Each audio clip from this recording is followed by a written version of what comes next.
यह कहकर नाम पार्टी में जाने के लिए तैयार हो जाती है। नाम सेक्सी लुक में तैयार होकर पी नान के सामने आती है। जैसे ही पी नान उसे इस तरह से सेक्सी लुक में देखता है, वह उसे देखता ही रह जाता है। लेकिन जब वह नाम के ड्रेस का बैकलेस देखता है तो उसके होश उड़ जाते हैं। वह नाम से कहता है, तुम इस तरह के कपड़े पहनकर पार्टी में नहीं जा सकती, इसलिए जल्दी से जाओ और चेंज करके आओ। नाम जवाब देती है, मैं नहीं चेंज करूंगी, इसमें मैं बहुत प्यारी लग रही हूँ और वैसे भी मुझे इस ड्रेस से कोई प्रॉब्लम नहीं है। अगर आपको प्रॉब्लम है तो यह आपकी प्रॉब्लम है। पी नान गुस्से में कहता है, मुझसे ज्यादा बहस मत करो और जाकर ड्रेस चेंज करके आओ। लेकिन नाम चेंज करने से मना कर देती है और कहती है, अगर आप सच में चाहते हैं कि मैं ये ड्रेस चेंज कर लूँ तो आपको मेरी एक शर्त माननी होगी, मुझे एडी ग्रुप में जॉब करने की परमिशन देनी होगी। पी नान कहता है, वो तो बिल्कुल भी नहीं हो पाएगा। नाम जवाब देती है, अगर वो नहीं हो पाएगा तो फिर ये भी नहीं हो पाएगा। पी नान कहता है, ठीक है, अगर तुम इसी तरह जिद करने वाली हो तो फिर ठीक है, मैं भी तुम्हें दिखाता हूँ कि मैं क्या कर सकता हूँ। वह नाम को अपने कोट से बांध देता है और कहता है, जब तुम ये ड्रेस चेंज नहीं कर सकती तो तुम पार्टी में इसी तरह जाओगी। नाम कहती है, मैं इस तरह कैसे जाऊंगी? पी नान जवाब देता है, अगर तुम्हें पार्टी में जाना है तो तुम्हें इसी तरह जाना होगा, और वह नाम को लेकर चला जाता है। आगे वे लोग पार्टी में जाते हैं, जहाँ कुछ लोग नाम को इस तरह देखकर उस पर लाइन मारने लगते हैं। पी नान को यह सब देखकर बिल्कुल भी अच्छा नहीं लगता और वह नाम से कहता है, तुम पूरी पार्टी में मेरे साथ रहोगी, मेरा हाथ पकड़कर। नाम जवाब देती है, अब ये कौन सी दादागिरी है, मैं ऐसा नहीं करूंगी। पी नान कहता है, अगर तुम चाहती हो कि मैं पूरी पार्टी में तुम्हें अपना कोट ना पहनाऊं तो चुपचाप मेरी बात मानो। बेचारी नाम को पी नान की यह बात माननी पड़ती है। आगे सारे लोग एक दूसरे से मिलते हैं और यहाँ पर अमीर परिवार के लोग मिनिस्टर को उसके बर्थडे की बधाई देने के लिए आते हैं। यहाँ पर आदिश, जो कि इस ड्रामा का मेन विलन है, भी पी नान की पूरी फैमिली से मिलता है। पी नान की मॉम आदिश को देखकर बिल्कुल भी अच्छा महसूस नहीं करती। उन्हें देखकर लगता है कि आदिश के बारे में कुछ ऐसा पता है जिससे वे डरती हैं। पी नान के पापा भी आदिश से डरते हैं, क्योंकि आदिश के काले कारनामों में पी नान के पापा का भी हाथ होता है। आगे पी नान को पता चलता है कि नाम जिस कंपनी में काम करने वाली है, उस कंपनी का बॉस कोई और नहीं बल्कि फा है। यह जानकर उसे बिल्कुल भी अच्छा नहीं लगता, क्योंकि फा के ऊपर का बॉस आदिश है और आदिश की परमिशन के बिना फा की कंपनी का एक पत्ता भी नहीं हिलता। पी नान बिल्कुल भी नहीं चाहता कि नाम उन लोगों के साथ काम करे जिससे उसे खतरा हो, इसलिए वह सीधा फा के पास जाता है और उसे बता देता है कि उसकी बहन उसकी कंपनी में काम नहीं करेगी। फा कहता है, आखिरकार क्या कारण है जो तुम अपनी बहन को हमारी कंपनी में काम करने देना नहीं चाहते? पी नान जवाब देता है, क्योंकि मैं नहीं चाहता कि मेरी बहन किसी भी खतरे में पड़े और तुम्हारी कंपनी में मेरी बहन सेफ नहीं है। फा जवाब देता है, कहीं तुम ये सब इसलिए तो नहीं कर रहे क्योंकि मैं तुम्हारी बहन को पसंद करता हूँ और तुम उसे मुझसे दूर रखना चाहते हो? पी नान कहता है, मुझे इस बारे में कुछ भी पता नहीं था, लेकिन तुमने अपने मुंह से बताकर मेरे शक को यकीन में बदल दिया। अब तो मैं किसी भी कीमत पर अपनी बहन को तुम्हारी कंपनी में काम करने नहीं दूंगा। वे दोनों इसी बात को लेकर बहस कर रहे होते हैं कि तभी वहाँ पर नाम आ जाती है और पी नान को रोकती है। वह कहती है, इस कंपनी में काम करने का डिसीजन मेरा था, क्योंकि मैं उस कंपनी में काम करना चाहती थी। पी नान कहता है, मैंने तुम्हें कितनी बार बताया है कि मैं तुम्हें उस कंपनी में काम करने नहीं दूंगा? नाम जवाब देती है, मैंने भी आपको कितनी बार कहा है कि मैं उसी कंपनी में काम करूंगी। इसी बात को लेकर दोनों में बहस हो जाती है और पी नान गुस्से से वहाँ से चला जाता है। फा नाम से पूछता है, तुम्हारा भाई बहुत ही गुस्सैल है और तुम्हें लेकर बहुत ज्यादा प्रोटेक्टिव है। नाम जवाब देती है, ऐसी कोई बात नहीं है, पी नान को मेरी कुछ ज्यादा ही फिक्र होती है, इसलिए वे ये सब कर रहे हैं। लेकिन तुम टेंशन मत लो, मैं ये जॉब नहीं छोड़ूंगी, मैं काम पर जरूर आऊंगी। फा यह बात सुनकर बहुत ही खुश होता है। आगे पी नान की मुलाकात कैसे हो जाती है, जो कि इस होटल की मालकिन होती है और एक प्यारी सी बच्ची की माँ और तलाकशुदा होती है। पी नान को के की बेटी बेबी बहुत ही पसंद आती है और उनकी आपस में बहुत ही अच्छी बॉन्डिंग होती है। ये लोग हंस कर बातें कर रहे होते हैं कि नाम उन्हें देख लेती है और उसे बिल्कुल भी अच्छा नहीं लगता। वह कौन से पूछती है कि यह औरत कौन है। स्कॉन बताता है कि ये इस होटल की मालकिन है और तलाकशुदा है। वैसे मैं एक बात कहूँ, इन तीनों को एक साथ देखकर एक परफेक्ट फैमिली की वाइब आती है। तुम ही देखो ना, पी नान उस बच्चे को किस तरह ट्रीट कर रहा है जैसे वो उसी का बच्चा हो। नाम को यह सुनकर बहुत ही गुस्सा आता है और वह कहती है, वो बच्चा पी नान का नहीं है और पी नान सिर्फ मेरा भाई है। यह कहकर नाम वहाँ से चली जाती है। आगे मिनिस्टर का बर्थडे मनाया जाता है तो बेचारी नाम बहुत ही घबराई हुई होती है कि कहीं उसे फिर से पैनिक अटैक ना आ जाए। दूसरी तरफ पी नान को भी यही हाल रहता है, उसे भी यह बर्थडे पार्टी देखकर अपनी पास्ट की बातें याद आने लगती हैं। लेकिन उसे अपनी फिक्र से ज्यादा नाम की फिक्र होती है कि कहीं उसे कुछ ना हो जाए। तभी नाम को फिर से दौरे पड़ने लगते हैं और वह पार्टी से पागलों की तरह भाग जाती है। बाहर जाकर वह खूब रोती है। तभी वहां पर फा आ जाता है और वह नाम को संभालता है और उसे शांत करता है। तभी वहां पर पी नान आ जाता है और उन दोनों को एक साथ देखकर उसे फा पर बहुत गुस्सा आता है। वह उसे मारने ही वाला होता है कि तभी नाम उसे रोक देती है और बताती है कि फा उसके साथ कुछ भी गलत नहीं कर रहा था, बल्कि वह उसकी मदद कर रहा था। पी नाम को शांत करके अपने साथ घर वापस लेकर जाने लगता है। फा कौन से पूछता है कि आखिरकार नाम के साथ क्या प्रॉब्लम है, वह इस तरह रिएक्ट क्यों कर रही थी। कौन उसे बताता है कि नाम को बर्थडे पार्टी या किसी भी बैलून या गन की आवाज से प्रॉब्लम है, क्योंकि उसे सुनते ही उसे पास्ट की बातें याद आने लगती हैं और वह पूरी तरह से पैनिक करने लगती है। फा जब नाम के बारे में यह सारी बातें जानता है तो उसे बहुत ही बुरा लगता है कि नाम अभी भी अपने पास्ट के ट्रॉमा से गुजर रही है। इधर कुछ लड़के केम को छेड़ रहे होते हैं और उसके साथ फ्लर्ट करने की कोशिश कर रहे होते हैं, लेकिन सही समय पर कौन आ जाता है और उन सारे लड़कों को वहां से भगा देता है और केम को बचा लेता है। केम का काम खत्म हो जाता है और वह घर वापस जाने लगती है। कौन भी उसके पीछे पीछे जाता है। केम कहती है, तुम भी उन लड़कों की तरह मेरे साथ फ्लर्ट करने आए हो। कौन जवाब देता है, मैं उन लड़कों जैसा नहीं हूँ, मैं इस तरह की हरकत नहीं करता। केम कहती है, अच्छा वैसे मुझे यह बताओ कि तुम आखिरकार मेरे साथ करना क्या चाहते हो। कौन कहता है, मुझे तुमसे प्यार हो गया है। केम यह सुनकर हैरान हो जाती है और कहती है, तुम्हारे जैसे बड़े आदमी को मुझ जैसी छोटी औरत के साथ प्यार हो गया, यह तो बहुत ही अजीब है। कौन कहता है, यह अजीब नहीं है, बल्कि मेरे दिल से आवाज आई है और यह प्यार सच में तुमसे ही है। केम कहती है, तुम मजाक कर रहे हो। कौन कहता है, नहीं यह मजाक नहीं है, यह बिल्कुल सच है। कौन कहता है, ये सारी बातें छोड़ो, मुझे बहुत जोर की भूख लगी है, चलो ना कहीं चलकर खाना खाते हैं।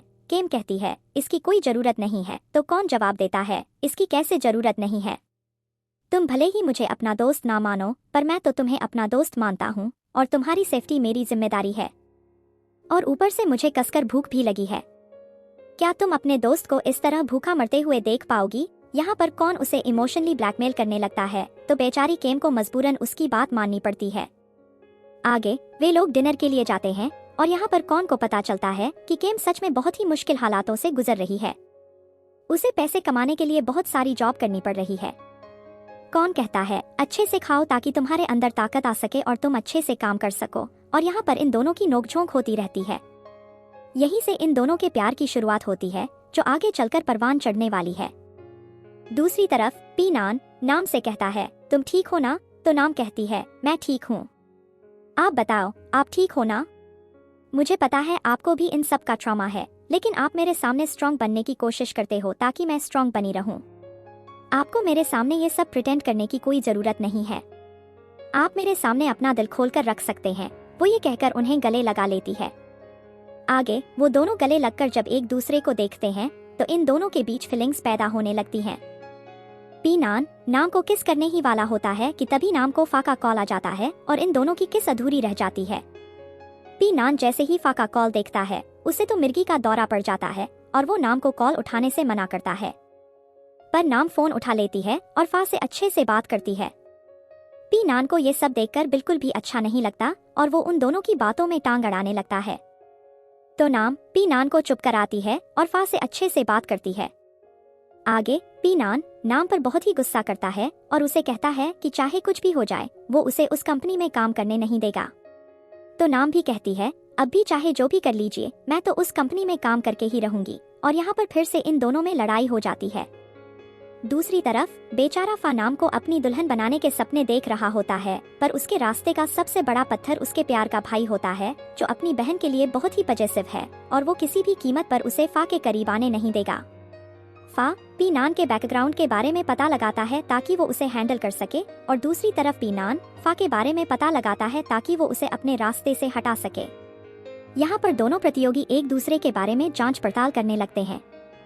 अगले दिन नाम अच्छे से तैयार होकर चोरी छुपे ऑफिस जा रही होती है कि तभी उसे पी देख लेता है और पूछता है, तुम कहाँ जा रही हो। तो नाम कहती है, मैंने आपको बताया था ना कि आज मेरा ऑफिस है, तो मैं ऑफिस जा रही हूँ। पी कहता है, मैंने तुम्हें कहा है ना कि तुम वहाँ पर काम नहीं करोगी, तो नहीं करोगी। तो नाम भी कहती है, मैंने भी आपको कहा है कि मैं वहीं पर काम करूंगी और मैं जा रही हूँ। पी कहता है, अगर तुमने मेरी बात नहीं सुनी तो मुझे तुम्हारे साथ जोर जबरदस्ती करनी होगी। तो नाम कहती है, अब मैं बड़ी हो गई हूँ और अपने फैसले खुद ले सकती हूँ, इसलिए अब मुझे बच्चा समझना छोड़ दीजिए। और नाम वहाँ से जाने लगती है। लेकिन पी नान उसे जाने नहीं देता और उसे जबरदस्ती घर में रोक कर रखता है। नाम वहाँ से भागने की बहुत कोशिश करती है, पर पी नान उसे जाने ही नहीं देता और कहता है, तुम तो ऑफिस जा रही थी ना, तो फिर इतना सारा मेकअप क्यों कर रही हो? उस फा को इम्प्रेस करने के लिए। तो नाम भी गुस्से में कह देती है, हाँ, मैं उसे इम्प्रेस करने के लिए जा रही हूँ। पी नान कहता है, तुम इस मेकअप में एक नंबर की चुड़ैल लग रही हो, और खासकर तुम्हारी ये लाल लिपस्टिक। तो नाम को इस बात पर बहुत ही गुस्सा आ जाता है और वो कहती है, मेरी लिपस्टिक बकवास है ना, तो अभी बताती हूँ। नाम यहाँ पर पी नान को किस करने लगती है। तभी उधर से बरीन आ जाता है और उन दोनों को इस तरह देखकर उसके तोते ही उड़ जाते हैं। तो नाम यहाँ पर बरीन से कहती है, प्लीज मेरी हेल्प करो, और नाम बरीन के सहारे वहां से भाग जाती है। पी नान भी उसके पीछे जाता है, पर बरीन उसे रोकता है और कहता है, अपनी हालत तो देखिए, क्या आप इस हालत में उसके पीछे जाएंगे? आपके पूरे सिर पर लिपस्टिक के दाग लगे हुए हैं। अगर आपको इस तरह किसी ने देख लिया तो आपको पता है क्या होगा। तो बेचारा पी नान जब सच में अपनी हालत देखता है तो वो पूरी तरह से शर्मिंदा हो जाता है। दूसरी तरफ बरीन भी जब उन दोनों की इस तरह की हरकतें देखता है तो वो भी पूरी तरह से परेशान हो जाता है, क्योंकि इन दोनों की हरकतें एक भाई बहन की तरह नहीं बल्कि एक कपल की तरह होती हैं। दूसरी तरफ नाम घर से भाग तो आती है, पर उसे अपने किए पर बहुत ही शर्मिंदगी महसूस हो रही होती है कि वो पी नान को इस तरह कैसे कर सकती है। दूसरी तरफ पी नान के दिल में भी अजीब सी हलचल चल रही होती है कि आखिरकार उसके साथ क्या हो रहा है। इधर फा ऑफिस में नाम का इंतजार कर रहा होता है। तभी उधर से नाम आती है, तो फा जैसे ही नाम को देखता है उसकी खुशी का कोई ठिकाना ही नहीं रहता। आगे फा नाम को अपने सभी सहयोगियों से मिलाता है और उसे उसका काम समझाता है। फा नाम को कुछ ज्यादा ही अटेंशन देता है, तो सारे सहयोगी जब उन दोनों को इस तरह करीब देखते हैं तो वो समझ जाते हैं कि इन दोनों के बीच पक्का कुछ ना कुछ जरूर चल रहा है। उधर पी नान को बिल्कुल भी बर्दाश्त नहीं हो रहा होता है कि नाम फा के साथ काम करे, तो वो कॉन को कॉल करके मिलने के लिए बुलाता है। यहाँ पी नान कॉन से मदद मांगता है कि वह कुछ भी करे लेकिन नाम को उस कंपनी से बाहर निकाल दे। बेचारा कॉन पी नान के मुंह से ऐसी बातें सुनकर हैरान हो जाता है और कहता है, आप मुझसे इस तरह मदद मांग रहे हैं, इसका मतलब नाम ने आपकी बात नहीं मानी। जब नाम ने आपकी बात नहीं सुनी तो वह मेरी बात क्या मानेगी? वह किसी भी हाल में वह नौकरी नहीं छोड़ेगी। पी नान फिर कौन से कहता है, अगर तुमने जल्द से जल्द नाम को उस कंपनी से नहीं निकाला तो तुम उसे हमेशा के लिए खो दोगे, क्योंकि फा भी नाम को पसंद करता है। अगर वे दोनों ऑफिस में साथ रहेंगे तो उनके बीच भावनाएं पैदा हो जाएंगी और तुम उसे हमेशा के लिए खो दोगे। कौन यह सुनकर चौंक जाता है और कहता है, आप इतनी अच्छे से बात कर रहे हैं, इसका मतलब आपसे कुछ नहीं हुआ, इसलिए अब आपको मेरी मदद चाहिए। पी नान कहता है, तुम मेरी मदद करोगे या नहीं? अगर तुमने मेरी मदद नहीं की तो इसे याद रखना कि मैं तुम्हें कभी भी नाम से मिलने नहीं दूंगा। बेचारा कौन यह बात सुनकर शॉक्ड हो जाता है और पी नान से कहता है, आप टेंशन मत लीजिए, मैं पूरी कोशिश करूंगा कि नाम को उस कंपनी से निकाल सकूं। दूसरी तरफ फा नाम को लंच पर ले जाता है और वहां जाकर फा नाम के साथ फ्लर्ट करता है। नाम को लगता है कि फा उससे वैसे ही बातें कर रहा है क्योंकि वह फा को अपना बॉस मानती है और उसके साथ हंस खेल कर बातें कर रही होती है। उधर पी नान के साथ बिजनेस मीटिंग के लिए के भी होती है। के बिजनेस के बहाने से पी नान के करीब आने की कोशिश करती है और पी नान को इस बात का पता भी नहीं चलता। तभी पी नान को घर से कॉल आता है कि उसकी माँ सीढ़ियों से गिर गई हैं और उनकी हालत बहुत खराब है। लेकिन पी नान घर का कॉल नहीं उठाता और के साथ मीटिंग करने लगता है। इधर आंटी ली की मेड नाम को कॉल करके बताती है कि पी नान की माँ का एक्सीडेंट हो गया है और वे अस्पताल में भर्ती हैं। नाम पी नान को कॉल करती है और उसे पूरी बात बताती है। इसके बाद वे सभी अस्पताल जाते हैं। जब वहां के नाम के साथ पी नान को देखती है तो उसे अच्छा नहीं लगता। उधर पी नान को भी यह बात हजम नहीं होती कि फा नाम के करीब जाए और उसके साथ घूमता फिरे। इसलिए वह कहता है, तुम यहाँ क्या कर रहे हो? फा जवाब देता है, मैं नाम के साथ लंच कर रहा था लेकिन घर से कॉल आ गया तो मैं उसे यहाँ ड्रॉप करने आया। पी नान कहता है, तुमने इसे ड्रॉप कर दिया तो अब यहाँ से चले जाओ। लेकिन फा जाने का नाम नहीं लेता और कहता है, मैं यहाँ नाम के साथ ही रुकूंगा क्योंकि उसे ऑफिस भी जाना होगा। पी नान गुस्से में कहता है, नाम ऑफिस नहीं जाएगी, इसलिए तुम यहाँ से चले जाओ। फिर से दोनों में लड़ाई हो जाती है। डॉक्टर आते हैं और उन्हें बताते हैं कि पी नान की माँ अब सुरक्षित हैं और वे उनसे मिल सकते हैं। पी नान अपनी माँ से मिलने जाता है और उन्हें इस हालत में देखकर उसे बहुत बुरा लगता है। उसकी माँ को होश आते ही पी नान उनसे रूडली बात करता है, जो नाम को बिल्कुल भी अच्छा नहीं लगता। नाम कहती है, तुम अपनी माँ से इस तरह कैसे बात कर सकते हो? पी नान बात को टालते हुए कहता है, मुझे काम पर जाना है, और वहाँ से चला जाता है। नाम उसे रोकने की कोशिश करती है, लेकिन नीन नाम को रोक लेती है और कहती है, उसे जाने दो, उसे काम होगा और वैसे भी आज तुम्हारे काम का पहला दिन है। तुम्हें भी ऑफिस जाना चाहिए। मैं अब ठीक हूँ। नाम आंटी लिन को बाय कहकर वहाँ से चली जाती है। बाहर निकलते ही पी नान उसका इंतजार कर रहा होता है और उसे अपने साथ घर चलने को कहता है। नाम मना कर देती है और कहती है, मुझे ऑफिस जाना होगा, आज मेरा पहला दिन है और मैं कोई गलती नहीं करना चाहती। पी नान उसकी बात नहीं सुनता और उसे जबरदस्ती घर ले जाने लगता है। नाम कहती है, आखिर आपको हो क्या गया है? आप इस तरह बर्ताव क्यों कर रहे हैं? पी नान कहता है, वह जगह तुम्हारे लिए सुरक्षित नहीं है, इसलिए मैं नहीं चाहता कि तुम वहाँ काम करो। नाम जवाब देती है, अगर वह जगह मेरे लिए सुरक्षित नहीं है तो इसका कोई न कोई कारण जरूर होगा। आप मुझे वो कारण बताएं, अगर मुझे वो सही लगे तो मैं वह नौकरी छोड़ दूंगी। पी नान नाम को कारण नहीं बता पाता कि वह क्यों चाहता है कि नाम उस कंपनी में काम न करे। नाम गुस्से में कहती है, मैं जानती थी कि कोई वजह ही नहीं है।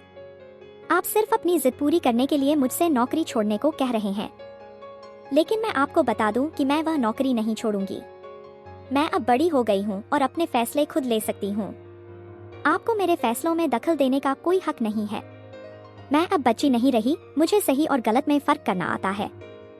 पी नान को नाम के मुंह से ऐसी बातें सुनकर बहुत बुरा लगता है, क्योंकि वह चाहकर भी नाम को वह कारण नहीं बता सकता जिसके कारण वह नाम को उन लोगों से दूर रखने की कोशिश कर रहा है। तभी के वहाँ आती है और पी नान से कहती है, अगर आज तुम बिजी हो तो हम बिजनेस की बात नहीं करते, लेकिन मैं चाहती थी कि यह मामला जल्द से जल्द खत्म हो जाए क्योंकि मैं कुछ दिनों के लिए यूएस वापस जा रही हूँ। पी नान कहता है, ठीक है, हम आज ही इस मामले पर चर्चा करेंगे और इसे खत्म करेंगे, और फिर वह के साथ वहाँ से चला जाता है।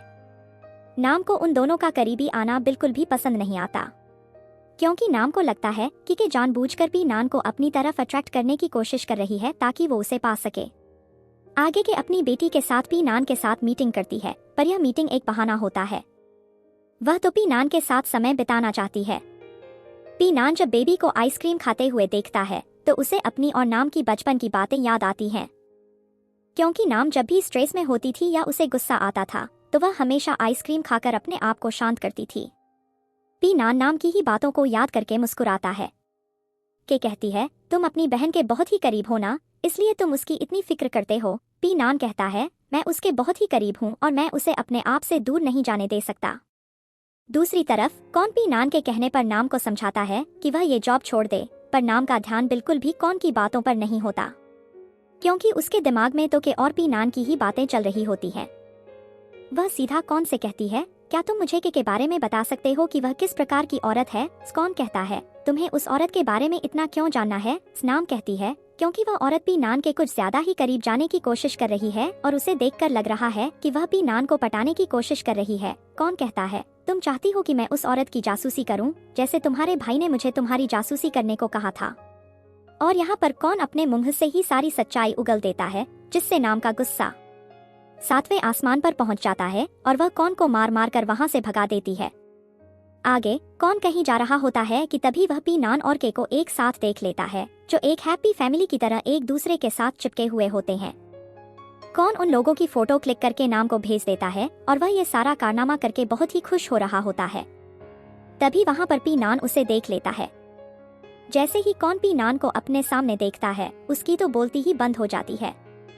कहीं पी नान को उसके कारनामे के बारे में पता तो नहीं चल गया? यहाँ पर पी नान उससे पूछता है, तुम यहाँ पर क्या कर रहे हो? मैंने तो तुम्हें नाम के पीछे जाने को कहा था ना, कहीं तुम मेरा तो पीछा नहीं कर रहे? बेचारा कौन पी नान की डांट से बचने के लिए केम को अपना सहारा बनाता है, क्योंकि केम भी उसी होटल में काम करती है।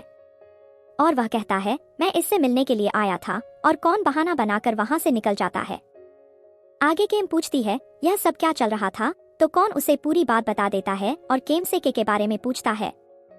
केम के बारे में कुछ भी बताने से मना कर देती है, क्योंकि वह उसकी बॉस होती है और वह अपने बॉस के बारे में गॉसिप नहीं करना चाहती। कौन कहता है, मैं तुम्हें गॉसिप करने के लिए नहीं कह रहा, मैं तो बस उसके बारे में जानना चाहता हूँ। पर केम इतना कहने के बाद भी उसे कुछ भी नहीं बताती। आगे कौन कहता है, तुम काम पर जा रही हो ना, चलो मैं भी तुम्हारे साथ चलता हूँ। और कौन केम के साथ चुंबक की तरह चिपक जाता है और उसके पीछे पीछे जाता है। केम को भी कौन की कंपनी अच्छी लगने लगती है क्योंकि वह बहुत ही फनी हरकत करता है जिसे देखकर केम को खूब हंसी आती है। दूसरी तरफ फन को जब पता चलता है कि उसकी वाइफ हॉस्पिटल में है तो वह उससे मिलने के लिए आता है। लिन कहती है, तुम यहाँ पर मुझ पर नजर रखने के लिए आए हो ना, कहीं मैं तुम्हारा राज किसी को बता ना दूं। तुम तो यही चाहते हो ना कि मैं कब मर जाऊं ताकि मेरे मरने के बाद तुम्हारा राज भी दफन हो जाए। फन कहता है, तुम हमेशा मुझसे इस तरह बात क्यों करती हो? मैंने जो भी किया था अपने परिवार की भलाई के लिए किया था, क्या तुम भूल गई? लिन कहती है, तुमने जो भी किया वो सिर्फ अपने स्वार्थ और अपने काले कारनामे को छुपाने के लिए किया। तुम्हारी वजह से एक परिवार की खुशियां लूट गईं। दरअसल यहाँ पर हमें यह बताया जाता है कि जब नाम के पेरेंट्स की मौत हुई थी उसके कुछ दिन बाद ही लिन को पता चल गया था कि यह सारा कारनामा उसके पति का ही किया धरा है। लिन यह सब जानकर पूरी तरह सदमे में चली गई थी। उसने तो पुलिस को भी कॉल करने की कोशिश की थी, लेकिन तभी फन ने उसे इमोशनली ब्लैकमेल किया था कि अगर वह इस तरह की हरकत करेगी तो उसका पूरा परिवार टूट जाएगा और ऊपर से पी नान की लाइफ भी बर्बाद हो जाएगी। क्या तुम अपने बेटे की लाइफ इस तरह बर्बाद होते हुए देख सकती हो? और अगर तुमने ये सब जानते हुए फिर भी पुलिस को इन्फॉर्मेशन दी तो वह भी अपने बेटे के लिए करेगा। लिन भी अपने बेटे पी नान की खातिर अपने पति के इस कारनामे को छुपाने में उसका साथ देती है, क्योंकि वह नहीं चाहती कि पी नान का बचपन उसके खूनी पिता की वजह से बर्बाद हो जाए। आगे फन लिन को कहता है, अगर मेरा राज बाहर आया तो तुम्हारा भी राज बाहर आएगा, ये मत भूलो। इसलिए लिन जब फन की ऐसी चुभती बातें सुनती है उसे दौरे पड़ने लगते हैं, जिससे उसकी तबीयत खराब हो जाती है और डॉक्टर उसका इलाज करने लगते हैं। तभी वहाँ पर नाम भी आ जाती है और वह पी नान को भी कॉल करके बुला लेती है कि उसकी माँ की तबीयत ठीक नहीं है। आगे जब पी नान हॉस्पिटल में आता है तो वह अपने पापा को वहाँ देखकर बिल्कुल भी खुश नहीं होता, क्योंकि वह अपने पापा से बिल्कुल भी नहीं मिलना चाहता और ना ही उनकी शक्ल देखना चाहता है। यहाँ पर उसके पापा उसे बताते हैं, मुझे पता है तुम मुझसे बहुत ही गुस्सा हो, लेकिन मैं तुम्हें एक बात बताना चाहता हूँ कि मैंने नाम के शेयर को तैयार कर दिया है। तुम लोग जब चाहो मैं उसका शेयर उसके नाम पर कर दूंगा। पी नान कहता है, ये तो अच्छी बात है कि आपको थोड़ी तो अकल आई, क्योंकि आपने जो ऐसे ऐसे कारनामे किए हैं उसकी माफी तो। और यहाँ पर पी नान अपने पापा को और कुछ कहने ही वाला होता है कि तभी नाम उसे चुप करा देती है और उसे वहाँ से लेकर चली जाती है।